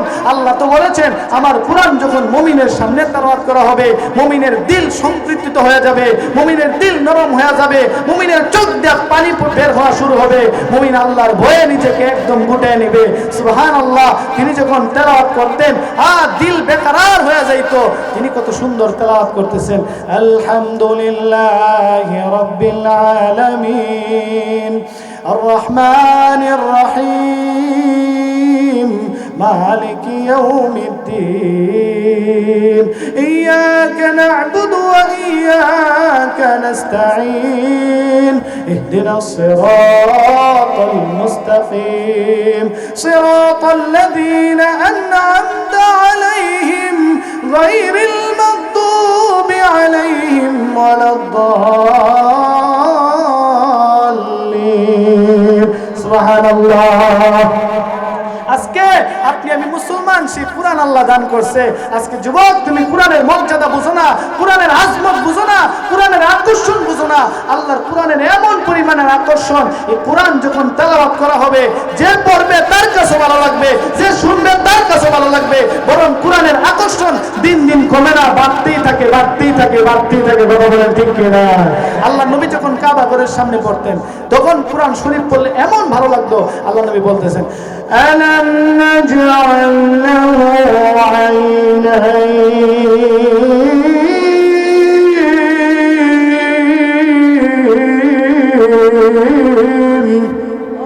أتدرك الله أكبر ولسانا وشفتين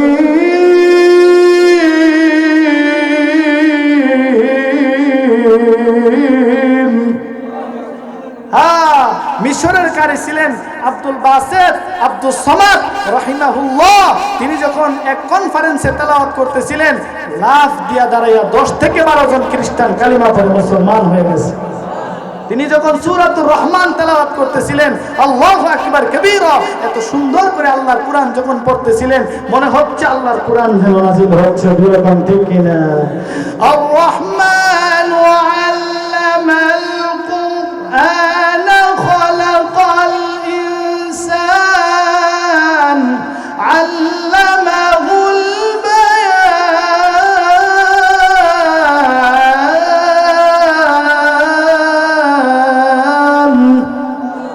এত মজা লাগে কোরআন, শুনলেই মজা লাগে, পড়লেই মজা লাগে, বললেই মজা লাগে। কথা কোন ঠিক কিনা? আজকে কাফের মুশরিক ইহুদি খ্রিস্টান রাম বাম হিন্দুদের সাথে চ্যালেঞ্জ করতে পারবো, ও খ্রিস্টান তোমাদের কাছে কিয়ামত পর্যন্ত চ্যালেঞ্জ, তোমাদের ধর্মের একটা মন্ত্র বলো যে মন্ত্র শুনে তোমাদের ধর্মের লোক কান্না করছে। কথা বলেন ঠিক কিনা? আজকে হিন্দুদেরকে বলতে পারবো, ও হিন্দু ভাইরা তোমাদের ধর্মের একটা মন্ত্র বলো যে মন্ত্র শুই না তোমাদের ধর্মের লোক কান্না করছে। তারা কি দেখাইতে পারবে? আর জোর বলেন দেখাইতে পারবে? তারা ধর্মের মন্ত্রের কোনো আগাও ঠিক নেই, মাথাও ঠিক নাই। ওম বরি রোম বরি রোম বরি, এই ধুমধাম আওয়াজে কোনো কিছুই বোঝা যায় না। এই হিন্দু ধর্মের লোকেরা যতই হরিবল হরিবল যা কিছু বলুক না কেন, সব দিয়া কিন্তু ভাঙি আইব না। খ্রিস্টান তারা দেখাইতে পারবে না, ইহুদিরা দেখাইতে পারবে না, নাসারারা দেখাইতে পারবে না। এখন আমাদেরকে যদি তারা প্রশ্ন করে তোমাদের ইসলাম ধর্মের এমন মহাগ্রন্থ আল কোরআন, সেই কোরআন পড়লে কি তোমাদের চোখে পানি চলে আসবে? আমি বলবো আল্লাহর কসম, আমি শুধু 1 ঘন্টা কোনো হিন্দু মন্দিরে গিয়ে যদি কোরআন তেলাওয়াত করি, আল্লাহর কসম হিন্দু ধর্মের লোকেরা কান্না করতে বাধ্য হবে। কথা বলেন ঠিক কিনা? এটা কোরআনের আকর্ষণ, কোরআনের মহব্বত, কোরআনের আজমত, কোরআনের আকর্ষণ। আল্লাহ তাআলা 1500 বছর পূর্বে যেমন রাখছিলেন এখনো আছে, কিয়ামত পর্যন্ত থাকবে। কথা বলেন ঠিক কিনা? আরো করে বলেন ঠিক কিনা? আজকে দেখেন মসজিদের মিনারা থেকে যখন আজানের সুরটা বাইশে আসে কেমন লাগে, কত মজা লাগে না? এই একটা শব্দই তো আল্লাহু আকবার। আমাদের কামারসর মধ্যপাড়া মসজিদেও পড়ে, উত্তর পাড়াও পড়ে, পশ্চিম পাড়াও পড়বে, পরে দক্ষিণ পাড়াও পড়ে, পূর্ব পাড়াও পড়ে, মুরাদনগরেও পড়ে, বাংলাদেশেও পড়ে, সৌদি আরবেও পড়ে, মক্কা মদিনাও আজান হয় কি হয় না? আর একটু জোরে বলেন হয় কি হয় না? এই একটা শব্দই তো আল্লাহু আকবার। এটার এত আকর্ষণ কেন, এত মজা কেন, এত আকর্ষণ কেন? আল্লাহ যে বলছেন ইন্না নাহনু নাযালনা যিকরা ওয়া ইন্না লাহু লাহাফিজুন। আল্লাহ বলেছেন কোরআন নাজিল করছি আমি, হেফাজতের দায়িত্ব তো আমার। সুবহানাল্লাহ। কিভাবে হেফাজত করবেন? আকর্ষণ দিয়ে দিয়েছেন। একটা শব্দ সুবহানাল্লাহ, এটার কত মজা। একটা শব্দ আল্লাহু আকবার, এটার কত মজা। কথা বলেন ঠিক কি না? মক্কা শরীফ যখন আপনারা যাবেন দেখবেন মিনারা থেকে যখন আজানের আওয়াজ আসে তখন আপনার দিল বেকরার হয়ে যাবে। হায় হায় এত মজার আজান আপনারা শুনবেন, এত জোরে শুনবেন। যখন মক্কা শরীফে আজান শুনবেন তখন আপনার দিল বেকরার হয়ে যাবে। দেখবেন আজান যখন চলে আসতেছে আল্লাহু আকবার আল্লাহু আকবার, এই আজান যখন শুনবেন আপনার দিল বেকরার হয়ে যাবে। সুবহানাল্লাহ। এত সুন্দর কণ্ঠ, এত সুন্দর আওয়াজ, এত সুন্দর বাণী, এই বাণী কোথা থেকে আসলো? আমার আল্লাহ বলেন নাজিল করছি আমি, হেফাজতের দায়িত্ব আমার। জোরে বলেন ঠিক কিনা? এই আজানের মাধ্যমে গৌর গোবিন্দের বিল্ডিং গুলো তছনছ হয়ে গেছিল। সেই শাহজালালের ধ্বনি যখন আবার বেজে উঠবে, সেই শাহজালালের ধ্বনি যখন আবার বেজে উঠবে, বাংলাদেশ থেকে নাস্তিক আর মুরতাদরা এমন ভাবে পালা যাবে তারা পালানোর জায়গা পর্যন্ত খুঁজে পাবে না। কথা বলেন ঠিক কিনা? সেই শাহজালাল বিদায় হয়ে গেছেন, শতবর্ষ হয়ে গেছে, কিন্তু শাহজালালের উত্তরসূরিরা প্রত্যেক গ্রামে গ্রামে আছে। কথা বলেন ঠিক কিনা? আজানের আওয়াজের মাধ্যমে শাহজালাল রহমাতুল্লাহি আলাইহির আজানের মাধ্যমে সেই গৌর গোবিন্দ জালিম শাসকের ক্ষমতার তছনছ হয়ে গেছিল। কথা বলেন ঠিক কিনা? সেই আজানের পাওয়ার এখনো আছে না নাই? আরো জোরে বলেন আছে না নাই? আল্লাহু আকবার। আল্লাহ তাআলা তো বলছেন সব কিছু করব আমি, হেফাজত করব আমি। আরে দুনিয়ার সব মানুষ যদি কোরআন শরীফ যদি বই হিসাবে বন্ধ করে থয়ে রাখে, কোরআন শরীফের কোনো লস আছে? জোরে বলেন লস আছে? লস কার? আমাদের লস। কোরআন শরীফ যদি কেউ না পড়ে, পৃথিবীর কেউ পড়ছে না, এজন্য কি কোরআন শরীফের সম্মান কমবে? আর জোরে বলেন কমবে? বরং যারা পড়বে না তাদের সম্মান কমবে। কথা বলেন ঠিক কিনা? একটা রিহাল কাঠের টুকরা কোরআনের সাথে লাগার কারণে রিহালের দাম বেড়ে গেছে। পৃথিবীর মধ্যে কাঠের অভাব নাই, সোফাও একটা কাঠ, এখানে বসে রইছি, এই সোফার মধ্যে পা লাগলে সালাম করতে হবে, আর তো জোরে বলেন করতে হবে। কিন্তু রিহাল একটা ছোট্ট নরমাল কাঠ কোরআনের সাথে লাগার কারণে সেই রিহালের দাম বাড়ছে না বাড়ছে? সেই কাঠের দাম বাড়ছে না বাড়ছে? আর জোরে বলেন বাড়ছে না বাড়ছে? পৃথিবীতে তো কাপড় অভাব নাই, আপনিও কাপড় পরছেন, আমিও কাপড় পরছি, কিন্তু সব কাপড় কি কোরআনের গিলাফের সমতুল্য? কেন? কোরআনের গিলাফের ছোট্ট নরমাল কাপড়টা কোরআন শরীফের সাথে লাগার কারণে এই কাপড়ের দাম বাড়ছে না কমছে? আরো জোরে বলেন বাড়ছে না কমছে? পায়ে লাগলে কি করতে হয়? শ্রদ্ধা ভরে সালাম করতে হয়, শ্রদ্ধা করতে হয়, তাকে সম্মান করতে হয়। কেন? সে কোরআনের সাথে লাগছে, কোরআনের সাথে লাগার কারণে কাপড়ের দাম বাড়ছে, কোরআনের সাথে লাগার কারণে রিহালের দাম বাড়ছে। আর কোরআন মক্কা শরীফে নাজিল হওয়ার কারণে মক্কা শহর সর্বশ্রেষ্ঠ শহর হয়ে গেছে। আর কোরআন পাহাড়ে নাজিল হওয়ার কারণে জাবালে হেরা নামক পাহাড় পৃথিবীর সর্বশ্রেষ্ঠ পাহাড় হয়ে গেছে। কোরআন শরীফ যেই দেশে নাজিল হয়েছে ওই দেশটার দাম বেড়ে গেছে। বলেন ঠিক কিনা? কোরআন শরীফ যেই রাতে নাজিল হয়েছে ওই রাত লাইলাতুল কদরের রাত হয়ে গেছে। কোরআন শরীফ যে মাসে নাজিল হয়েছে ওই মাস রমজানের মাস হয়ে গেছে। সুবহানাল্লাহ। কোরআন শরীফ যে ফেরেশতা নিয়ে আসছে জিবরাইল, ওই জিবরাইলের দাম বাড়ছে না কমছে? আর জোরে বলেন বাড়ছে না কমছে? আল্লাহ চারজন ফেরেশতা সর্বশ্রেষ্ঠ ফেরেশতা বানাইছেন, জিবরাইল, ইসরাফিল, মিকাইল, আজরাইল আলাইহিমুস সালাতু ওয়াস সালাম। এই চারজন ফেরেশতার মধ্যে সর্দার কোন ফেরেশতার নাম? হযরত জিবরাইল আলাইহিস সালাম। কি জন্য সর্দার? তিনি কোরআন নিয়ে আসেন, এই জন্য তিনি সর্দার। জোরে বলেন সুবহানাল্লাহ। মুহাম্মদুর রাসূলুল্লাহ সাল্লাল্লাহু আলাইহি ওয়াসাল্লাম, তিনাকে আল্লাহ কোরআন দিবেন। কোরআন দেওয়ার কারণে নবীর মাকাম মর্যাদা বাড়ছে না কমছে? আর জোরে বলেন বাড়ছে না কমছে? কোরআন শরীফ নাজিল হয়ে গেছে রাসূলের উপর, রাসূল নবুয়ত প্রাপ্ত হয়ে গেছেন।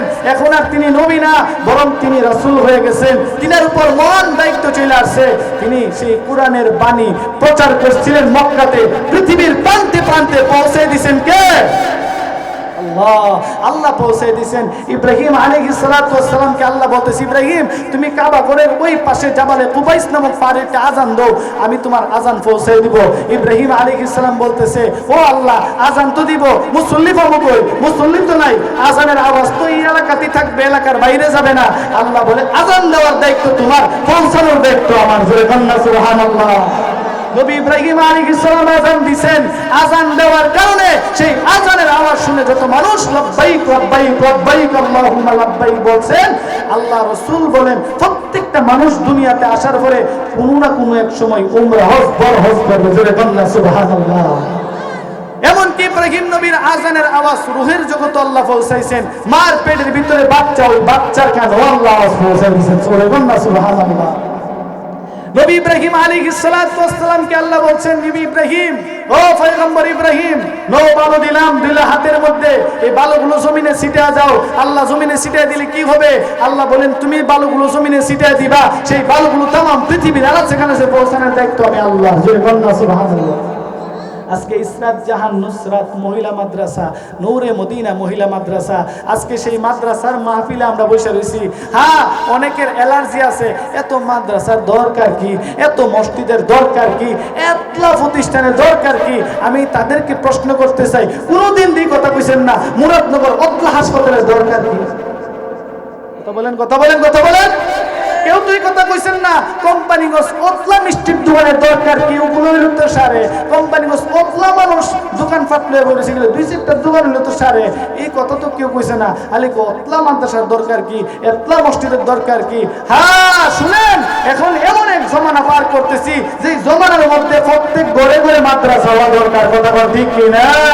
মুরব্বীরা তো আপনারা টেরি পান না, ফলাফান যে কি পরিমাণ গুনার কাজে লিপ্ত আছে। সব ছেলে না, অধিকাংশ ছেলে এমন পরিমাণ গুনার মধ্যে লিপ্ত আছে। হাই হাই, আমাদের আগে 100 বছর পূর্বে আমাদের মুরব্বীরা তারা টাচ মোবাইলের জমানা দেখছে না। টাচ মোবাইলের জমানা দেখছে 100 বছর আগে মানুষ। তারা ফেসবুক দেখে নাই, ইউটিউব দেখে নাই, হোয়াটসঅ্যাপ ইমো দেখে নাই, মেসেঞ্জার দেখে নাই। আমরা 2025 সালের ছেলে মেলে, আমরা সব জোয়ান যুবক, আমরা এই জমানার সাক্ষী হইলাম। ফেসবুকের সাক্ষী, ইউটিউবের সাক্ষী, মেসেঞ্জারের সাক্ষী, ইমো হোয়াটসঅ্যাপের সাক্ষী, এগুলোর সাক্ষী হইছি আমরা। কথা বলেন, এইগুলোর দ্বারা কি ভালো হয়েছে না খারাপ হয়েছে? খারাপ হয়েছে না ভালো হয়েছে? বালা যদি হয়ে থাকে 10%, খারাপ হয়েছে 90%। কথা বল ঠিক কিনা? আজকের বেলা এমন পরিস্থিতি আইছে, সুর পর্যন্ত রাতের 2টা বাজে চুরি করতে গেলে হক মিনুস পড়তে পড়তে চুরি করতে হয়। কথা বল ঠিক কিনা? ক্লিয়ার জানেননি? রাতের 2টা বাজে চুরি করতে হলে হক মিনুস পরে গেলে সুরে সুরে এই জন্য হক মিনুস পরে, কারণ ঘরের সবাই বুড়া বুন্নি সব ঘুমাই রয়েছে, কিন্তু যুবকের লাইফের তোলে রাত্রি দেখা যায়। কথা বল ঠিক কিনা? যুবক তার মেসেঞ্জারের সেটিং লাইট 2টা পর্যন্ত শেষ হয়েছে না, ফজর আজান পর্যন্ত শেষ করতে। এই সেটিং দিতে দিতে দিতে দিতে সারা রাত সেটিং করতে করতে করতে করতে এবার সারা রাত সজাগ থেকে ফজরের সময় ঘুমা, 10টা বাজে ঘুম থেকে উঠে, তার চেহারা নাই, তার চেহারার চাপা ভেঙে গেছে, তার হাড্ডিগুলো বের হয়ে গেছে, কঙ্কালের মতো হয়ে গেছে, মনে হচ্ছে 90 বছর হবে না। কথা ঠিক কিনা? আর আগের যুগের মুরব্বীরা, আগের যুগের প্রমাণ কি শক্তি শরীরের মধ্যে আইসে বানিবাদ, বাতের যাও দিয়া লাউ সিদ্ধ করে আইসে, শরীরের মধ্যে শক্তি আর শক্তি, দেশি মুরগার মতন শক্তি। কথা ঠিক কিনা? আর ওরের যুগের ফলাফান ফুলটি মুরগার মতন আনি এবাজু থেকে এবাজু কাটতে করে জায়গা, মাথা গুরন্টি মারে, প্রেশার কমে জায়গা, উড়াত ব্যথা করে, কোমর বেদনা করে, মাথা ব্যথা করে, হাত ব্যথা করে। কথা ঠিক কিনা? ওই যে সারা রাত তুমি সেটিং করতেছো, সেটিং করতে করতে করতে করতে এই মোবাইলের মাধ্যমে তোমার চোখ নষ্ট হইছে, মোবাইলের মাধ্যমে তোমার দিমাগ নষ্ট হইছে, মোবাইলের মাধ্যমে তোমার হাত নষ্ট হইছে, মোবাইলের মাধ্যমে তোমার কিডনি নষ্ট হইছে, মোবাইলের মাধ্যমে তোমার লাশ নষ্ট হইছে, মোবাইলের মাধ্যমে তুমি জ্ঞান শক্তি হারা, তুমি বেবুলা মানুষ হয়ে গেছো। মোবাইল ছাড়া তুমি এখন কিছুই বুঝো না।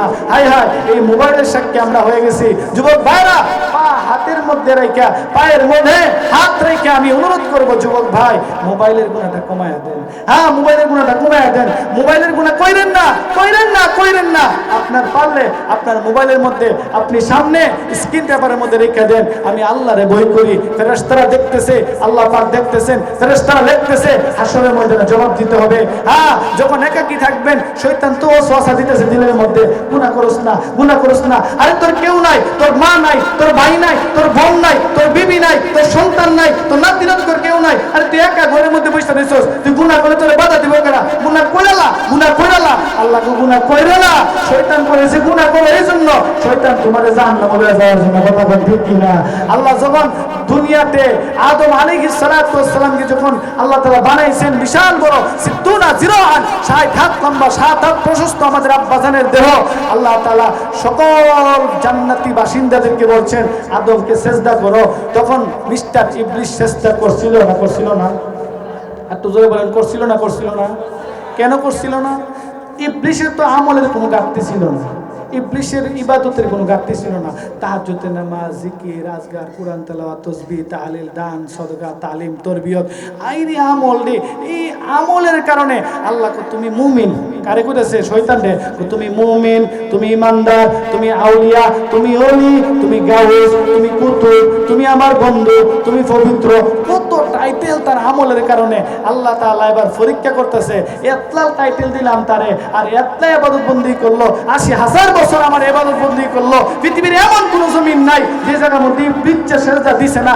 একটু পরীক্ষা করে দিয়েছেন এর আমলটা ঠিক আসেনি। কথা বলেন ঠিক কিনা? আল্লাহ এবার সকল জান্নাতীদেরকে বলছে, ফেরেশতাদেরকে লক্ষ্য করে বলছে, ও আমার ফেরেশতারা, ফাসাজাদু, সিজদা করো। কাকে সিজদা করো? আদম আলাইহিস সালাতু ওয়াস সালামকে সিজদা করো। আবা ওয়াস্তাকবারা ওয়া কানা মিনাল কাফিরিন। আল্লাহ তাআলা সূরাতুল বাকারার মধ্যে বিস্তারিত আলোচনা করছেন, সিজদা করো, আমার আদমকে সিজদা করো। সিজদা করার সাথে সাথে সকল জান্নাতীরা সিজদার মধ্যে পড়ে গেছে। ফেরেশতারা আল্লাহ তাআলা তাকায় দেখলেন একদল আল্লাহর সৃষ্টি দাঁড়ায় রয়েছে। আল্লাহ তাআলা বললেন, তোমরা দাঁড়ায় রয়েছো কেন? তারা বলে, আমাদের যুক্তিতে দর্শনের জন্য দাঁড়ায় রয়েছে। নাউজুবিল্লাহ বলতেন না। এই সৃষ্টির নাম কি? তা ইবলিস, শয়তান। ইবলিস শয়তান সেজদা দিছেন। আল্লাহ কি লিগা তোমার যুক্তি দর্শন? আমি কইছি সেজদা দিতে, তুই সেজদা দিবি না, দাঁড়ায় রইলি কি লিগা রে? তখন বলে, আল্লাহ খালাকতানি মিন নার ওয়া খালাকতাহু মিন তিন। আল্লাহ আমারে দিয়ে আগুন দা বানাইছেন, আগুনের স্বভাব থাকবো উফরে। বনি আদম বানাইছেন মাটি দিয়া, মাটির স্বভাব থাকবো নিচে। উফরের সৃষ্টি হয়ে নিচের সৃষ্টিরে সেজদা দেবো, ফেস্টিজের মধ্যে আঘাত লাগে সেজদা দিছি না। আল্লাহ কয়, হে শয়তানের দল, মিনাশ শাইতানির রাজিম, বিতাড়িত শয়তান, আমি বলছি সেজদা দেওয়ার জন্য, তোর ফেস্টিজে আঘাত লাগবো, বাইরে আমার জান্নাত থেকে কিয়ামত পর্যন্ত তোকে বিতাড়িত শয়তান বানায় দিলাম। জোরে বল না নাউজুবিল্লাহ। এবার শয়তান যখন জায়গা মতো মিসকল মারছে, এমন মিসকল মারছে, মোবাইল হ্যাং মাইরা বাস্ট হয়ে গেছে। মোবাইল হ্যাং মানে কি হয়ে গেছে গা? বাস্ট হয়ে গেছে গা। এবার শয়তান চিন্তা করতেছে, জান্নাত থেকে যেন আমার বাইরে করে দিছে, আর আমি যখন বিতাড়িত শয়তান হয়ে গেছি গা, আর কোন সময় আমার মাপদাদের কোনো সৃষ্টি পদ্ধতিও নাই। আচ্ছা তুইলে আমি একটু দোয়াটা করে লাই, আমি যতলা ইবাদত বন্দি করছি বিনিময়ে চালাই। এবার শয়তান কইছে, আল্লাহ অতলা ইবাদত বন্দি করছি, অতলা সেজদা দিছি, অতলা হতম কোরআন শরীফ পড়ছি, এতলা তাসবিহ জপছি, এত কিছু করছি, এর বিনিময় দাও। আল্লাহ কো কি বিনিময় চাস? কো তিনটা দোয়া করুন, তুমি কবুল করবা। কয়টা দোয়া? একটু জোরে বলেন কয়টা? ১ নাম্বার দোয়া, আল্লাহ তুমি আমার হায়াতের কিয়ামত পর্যন্ত করে দাও। আল্লাহ তুই খুশি নি? কিয়ামত পর্যন্ত করে দিলে, যা তোর আমি কিয়ামত পর্যন্ত করে দিছি, যা। এবার শয়তান বলতেছে, আল্লাহ বনি আদমকে সেজদা না দেওয়ার কারণে আমার উপরে গজব পড়ছে। তুইলে আল্লাহ আমি যেন এই বনি আদমের রগে রগে, শিরা শিরা, ফসমের গুড়া গুড়া হামায় একবারে বনি আদম রে ব্লেন্ডার মেশিন দিয়ে শরবত বানায় যেন জাহান্নামে যেতে পারি। আল্লাহ আমার সে শক্তি দাও।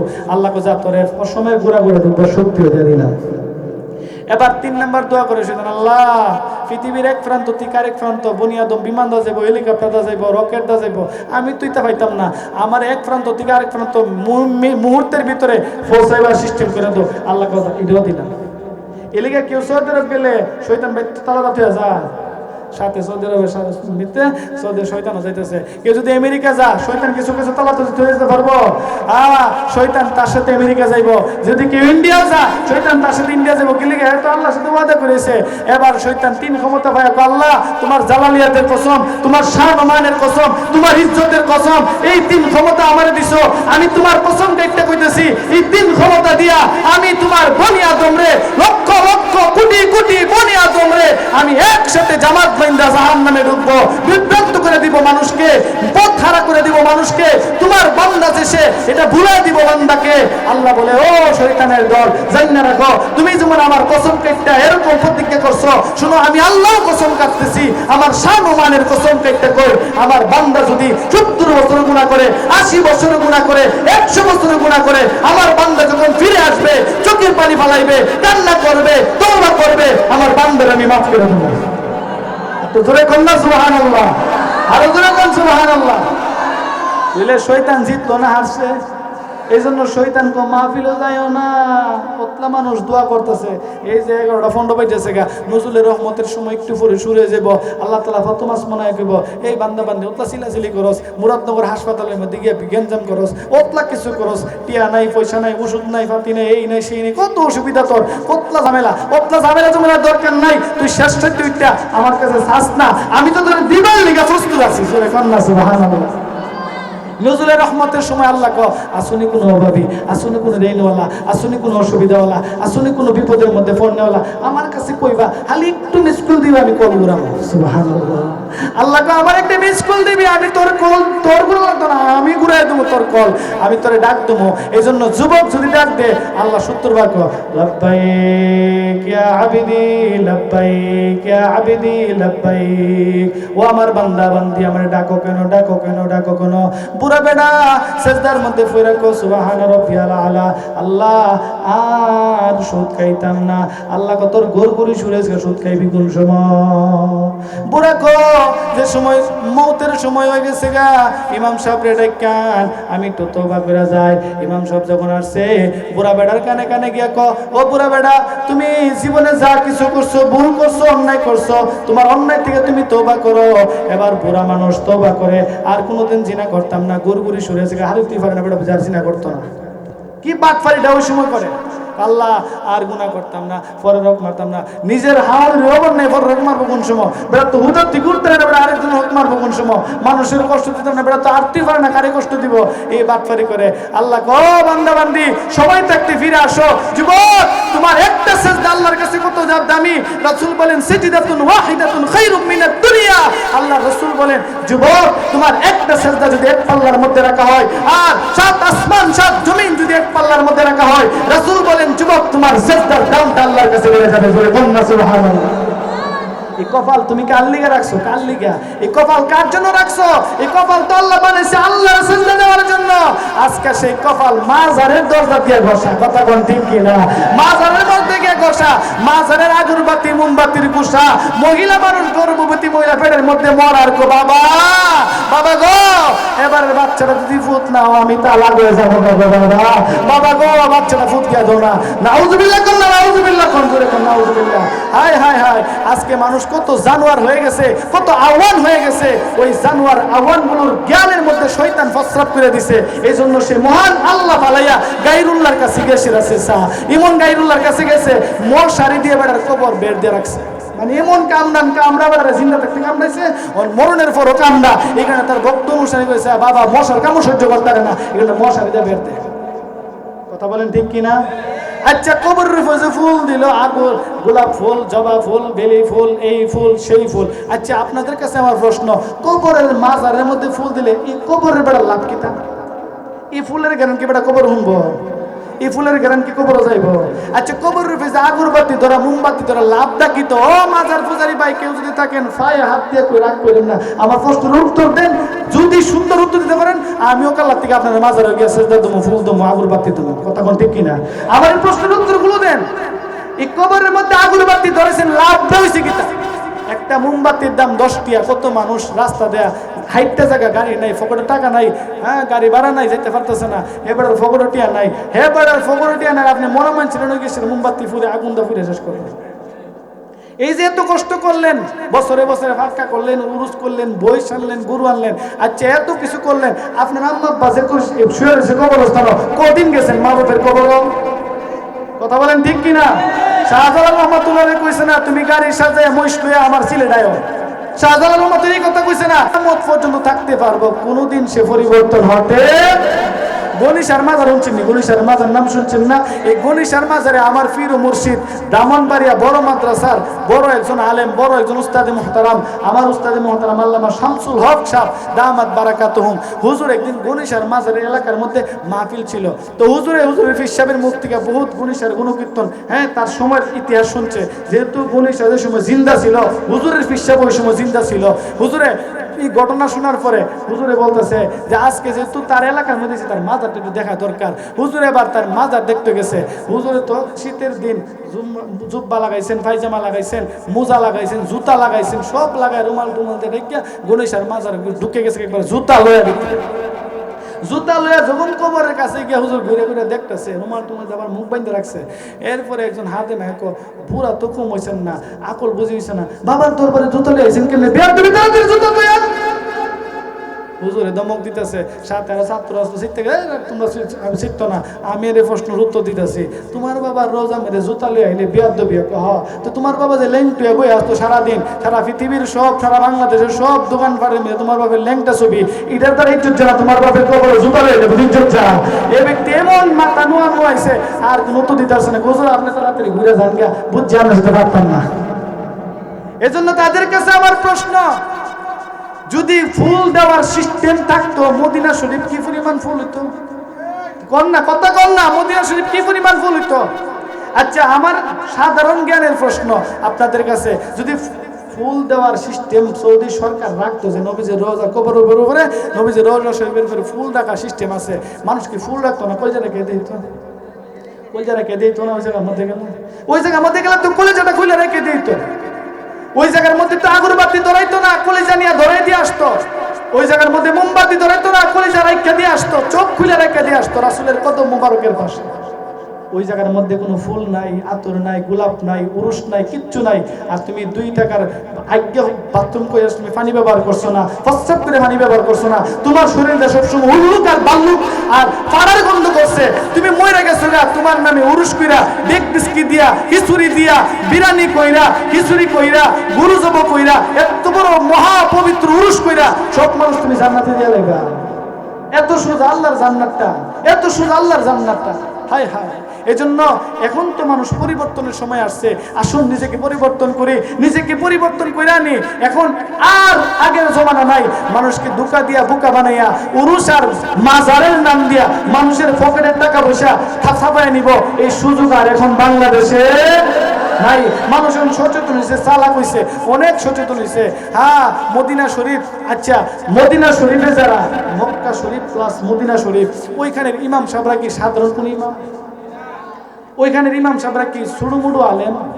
কত বড় আলেম, অনেক বড় বড় আলেম, অনেক বড় বড় আলেম। বুঝেন না, পৃথিবীর মধ্যে আমরা বাংলাদেশে 18 কোটি মানুষ বা 20 কোটি মানুষ, পৃথিবীর মধ্যে 200+ কোটি মানুষ আছে। এত হাজার কোটি মানুষের মধ্যে 8-10 জন লোক একেবারে সালনি দিয়ে বাচ্চা কইন না আল্লাহর ঘরের ইমাম বানাইছে, মসজিদুল নববীর ইমাম বানাইছে। তারা কি কিয়াম বুঝে না? আমরা বাংলাদেশের মুলুবিড়ি এমন ভাবে চালাইছে, বাংলাদেশের গিয়াসউদ্দিন তাইরি এমন কথা বুঝছে কিয়াম করতে দিব, মদিনা শরীফ কিয়াম নাই কেন? তারা কি বুঝে না বাংলাদেশের যে বন্ড বাটপার চিটার গুলো, যারা মাজার পূজারী বেদাতি গুলো, যারা সাধারণ মানুষকে ধোঁকা দিয়া বোকা বানাইয়া কিয়াম করে, তাদের কাছে প্রশ্ন, যেই জায়গা থেকে ইসলাম আসছে, মদিনা থেকে ইসলাম আসছে, মক্কা থেকে ইসলাম আসছে, সেই মক্কা থেকে কিয়াম নাই কেন? মদিনাতে কিয়াম নাই কেন? ও বাঙালি বাটপার মুসলমান, ও বাঙালি বাটপার তুমি বেদাতি, ও বেদাতি, তোমার কাছে আমার প্রশ্ন, তুমি কিয়াম পাইছো পত্রিকা দেখাও, দেখাতে পারবো? মদিনা শরীফ কিয়াম নাই, আমরা তো শুধু ফার্সি লিগে কিয়াম বলে, মদিনা শরীফ বার্ষিক উরুস নাই, বাংলাদেশে তো ফার্সি লিগে উরুস। এই কথাগুলো বললে কি হুজুর ভালো না? আমার এই প্রশ্নের উত্তরগুলো দেন, আমার এই প্রশ্নের উত্তরগুলো দেন। রাসূল সাল্লাল্লাহু আলাইহি ওয়াসাল্লামের রওজা যারা জিয়ারত করছেন, আপনারা যারা গেছেন হজ উমরাতে, রাসূলের রওজা শরীফের ভিতরের অংশটা যে জায়গার মধ্যে গোল্ডেন কালার জালি দিয়া বেড়া দেওয়া আছে, রাসূলের রওজা শরীফের ভিতরে একটা লাইট পর্যন্ত নাই। কথা কোন ঠিক কিনা? মোবাইলের মধ্যে দেখেন না, ইউটিউবে সার্চ দিয়ে দেখেন, রাসূলের রওজা মোবারকটা দেখেন, চতুর্দিক দিয়ে লাইটিং করা আছে, বাইরে সৌন্দর্য সর্বোচ্চ করা আছে, কিন্তু গ্রিলের ভিতরে কোনো লাইট নাই, জার বাতি নাই, আগরবাতি নাই, মোমবাতি নাই, কোনো কিচ্ছু নাই। কথা কোন ঠিক কিনা? আমি মুখ দিয়ে করেছি নিজের সোহে গ্রিলের ফাঁক দিয়ে চোখ ঢুকে দিকেছি, ওই জায়গার মধ্যে কোনো লাইট নাই, কিচ্ছু নাই। তুই যে রাসূল সাল্লাল্লাহু আলাইহি ওয়াসাল্লাম, আল্লাহর পরে যার সম্মান, যার মর্যাদা, যার মাকাম, সেই রাসূলের রওজার মধ্যে আগরবাতি নাই, তুল্লাশার বদনার মধ্যে আগরবাতি থাকতে পারবে না। যে রাসূলের রওজার মধ্যে মহিষ নাই, তুল্লাশার বদনাশার দরবারের মধ্যে মহিষ থাকতে পারবে না। যে রাসূলের রওজার মধ্যে উরুস নাই, তুল্লাশার মাজারের মধ্যে উরুস থাকতে পারবে না। কথা বলেন ঠিক কিনা? এখন সময় এসেছে পরিবর্তন হওয়ার। ও যুবক ভাইরা, তোমাদের কাছে আহ্বান করি, ইসলাম নিয়ে চলো, পিওর ইসলাম নিয়ে কবরে যাও। বেজাল ইসলাম নিয়ে কবরে গেলে বাড়ি শুরু করলে কিন্তু আর উপায় থাকতো, আর ওদের কোনো উপায় থাকতো? হ্যাঁ, আমরা made in Mecca, made in Medina. কথা কোন ঠিক কিনা? আর ওদের বলেন ঠিক কিনা? আমরা মেড ইন বেদাতি না, আমরা মেড ইন মাজার পূজারি না, আমরা made in Mecca, made in Medina. Mecca শরীফ মদিনা শরীফ যে আমলগুলো হয় আমরা সে আমলগুলো করব।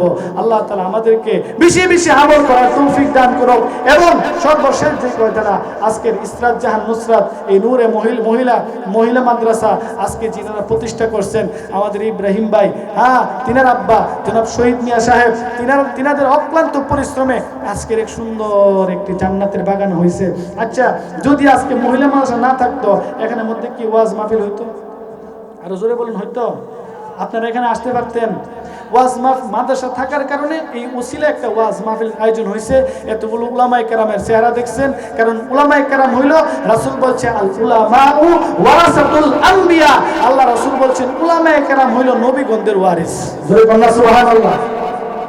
আজকে যারা আলেমদেরকে গালি দেয়, আমি সব জায়গার মধ্যে কথাটা বলি, যতগুলো প্রোগ্রামে যাই কথাগুলো আমি 100% বলি কথাটা। যারা বর্তমান জমানার মধ্যে মসজিদের ইমাম সাহেবরে আলেমরে গালি দেয়, আল্লাহর কসম, হে যদি তাহাজ্জুদ গুজারো, হে যদি করে বড় 22 লম্বা ভাগরি হলো, এই নবীর জমানা থাকলে নবীরও গালি দিবে। কথা বলেন ঠিক কিনা?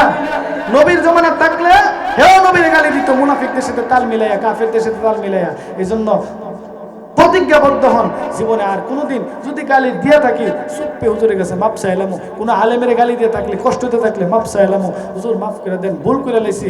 আর যারা এগুলা করছি না, নিয়ত করি ইনশাআল্লাহ জীবনে কোনোদিন করব, কারণ তারা হইল নবীর ওয়ারিস। তারা খুশি হইলে নবী খুশি, নবী খুশি হইলে আল্লাহ খুশি। কতক্ষণ ঠিক কিনা? তারা যদি বেজার হয়ে যায়, নবী বেজার হয়ে যাবে। নবী বেজার হয়ে গেলে কে বেজার হয়ে যাবে? আল্লাহ বেজার হয়ে যাবে। এজন্য আলেমদেরকে ভালোবাসুন, আলেমদেরকে মহব্বত করুন। কোরআন শরীফ যদি রিয়ালের সাথে লাগার কারণে রিয়ালের দাম বাড়তে পারে, কাপড় যদি কোরআন শরীফের সাথে লাগার কারণে কাপড়ের দাম বাড়তে পারে, তাহলে যে আলেমের সিনার ভিতরে কোরআন, ওই মিয়ার এই সিনার দাম কত, ওই আলেমের জুতার দাম কত, ওই আলেমের পায়ের দাম কত, ওই আলেমের শরীরের দাম কত, ওই আলেমের অঙ্গ প্রত্যঙ্গের দাম কত? কথা বলেন ঠিক কিনা? যে কোরআন লাগার কারণে এত দাম। কোরআন তো সিনার মধ্যে আছে, সিনার মধ্যে। আমি ব্যক্তিগতভাবে কোনো হাবের সাহেবের পায়ের সামনে বরাবর আমি পা দিয়ে বসি না, কোনো আলেমের বরাবর আমি পা দিয়ে বসি না। কেন? এই সিনাটা অনেক দামি সিনা, পৃথিবীর সকল সিনার থেকে আলাদা সিনা। আল্লাহ তার কোরআন হেফাজত করছে। আল্লাহ তো বলছে ইন্না নাহনু নাযালনা যিকরা ওয়া ইন্না লাহু লাহাফিজুন। আল্লাহ তো কইছে কোরআন হেফাজত করব, আমি নাজিল করছি। আমি কোথায় হেফাজত করব? হাফেজদের সিনার মধ্যে। যেরকম ঠিক কিনা? আলেমদের সিনার মধ্যে কোরআন হেফাজত করব। এজন্য আসুন উলামায়ে কেরামকে মাথার তাজ হিসেবে মাইন্না নিজের জীবনকে সুন্দর করব, উলামায়ে কেরামের কথা অনুযায়ী নিজের জীবনকে সাজাবো। এবং আজকের ইসরাত জাহান নুসরাত নূরে মদিনা মহিলা মাদ্রাসার মধ্যে আমাদের মেয়ে, আমাদের নাতিন, আমাদের আত্মীয় স্বজন, আমাদের বোন, আমাদের পাড়া প্রতিবেশী লেখাপড়া করে। এই লেখাপড়া করার দ্বারা কি লাভ না লস? এত জোরে বলেন, লাভ না লস? আপনার গড়গড়ি শুরু হয়ে গেছে, সাকরাত শুরু হয়ে গেছে। আপনার 5 ছেলে, এক ছেলে ইঞ্জিনিয়ার, সে নিয়ে আসছে আপেল, এক ছেলে ব্যারিস্টার, সে নিয়ে আসছে কমলা, এক ছেলে জজ, সে নিয়ে আসছে আঙ্গুর ফল, এক ছেলে ইঞ্জিনিয়ার, এক ছেলে আপনার সেনাবাহিনী প্রধান, এক ছেলে পুলিশ, বিভিন্ন রকমের খাদ্য যা কিছু আছে, চিকিৎসা ওষুধপত্র সব নিয়ে আসছে। আর একটা মেয়ে ইসরাত জাহান নুসরাত নূরে মদিনা মহিলা মাদ্রাসায় পড়ে, এই মেয়েটা কোরআন শরীফ নিয়ে আসছে। এখন বলেন মৌতের সময় কামড় রাখবো কোনটা? যে বাচ্চারা কোরআন শরীফ পড়ে এই মহিলা মাদ্রাসার, এই কোরআন শরীফে কাম লাগবো। কারণ রাসূল বলছে মুমূর্ষু অবস্থায়, মৃত্যু অবস্থায় যখন সন্তান মাতার কাছে বসে, কেউ যখন মাতার কাছে বসবে আর যখন আল্লাহর কোরআন সূরা ইয়াসিন তেলাওয়াত করবে, তখন বাবা, মা, তার ভাই, তার আত্মীয় স্বজন, তার এলাকাবাসী, তার পাড়া প্রতিবেশী, যে ব্যক্তি মারা যাইতেছে, ইন্তেকাল করতেছে, তার রূহটা আসানের সাথে বের হয়ে যাবে। কথা বলেন ঠিক কিনা? জোরে কন্যা সুবহানাল্লাহ। বিসমিল্লাহির রহমানির রহিম। ইয়াসিন ওয়াল কুরআনিল হাকীম ইন্নাকা লামিনাল মুরসালিন আলা সিরাতিন মুস্তাকিম তানজিলাল আজিজির রহিম লিতুনযির কওমান ما أنذر آباؤهم فهم غافلون لقد حق القول على أكثرهم فهم لا يؤمنون إنا جعلنا في أعناقهم أغلالا فهي إلى الأذقان فهم مقمحون وجعلنا من بين أيديهم سدا ومن خلفهم سدا فأغشيناهم فهم لا يبصرون سبحان الله রাসূল বলেন আটার মধ্যে চুল ঢুকলে যেরকম চুল বের করা সহজ, মাথার কাছে যখন তোমার মেয়ে কুরআন তেলাওয়াত করবে, তোমার ছেলে কুরআন তেলাওয়াত করবে, সূরা ইয়াসিন তেলাওয়াত করবে, আটার মধ্যে চুল ঢুকায়া বের করতে যেমন সহজ, এর চেয়ে সহজ ভাবে তোমার রূহটা কান্না হবে। সুবহানাল্লাহ। এজন্য আমরা আমাদের কন্যা সন্তানকে মাদ্রাসায় পড়াবো তো ইনশাআল্লাহ। দুইটা হাত তুলে আল্লাহকে দেখায় দিই ইনশাআল্লাহ। দুইটা হাত সোজা করেন, ইয়া আল্লাহ আমরা ওয়াদা করতেছি আমাদের সন্তানগুলোকে মাদ্রাসায় পড়াইয়া দ্বীনি ইলম শিক্ষা দিব, এরপরে দুনিয়ার লাইনে শিক্ষা দিব। আল্লাহ আমাদের সন্তানগুলোকে কোরআন ওয়ালি হিসেবে কবুল করেন, সকলে বলেন আমিন। আল্লাহ আজকের ইসরাত জাহান নুসরাত নূরে মদিনা মহিলা মাদ্রাসাকে কবুল করেন, সকলে বলেন আমিন। আল্লাহ যেন কিয়ামত পর্যন্ত কায়েম দায়েম রাখে, সকলে বলেন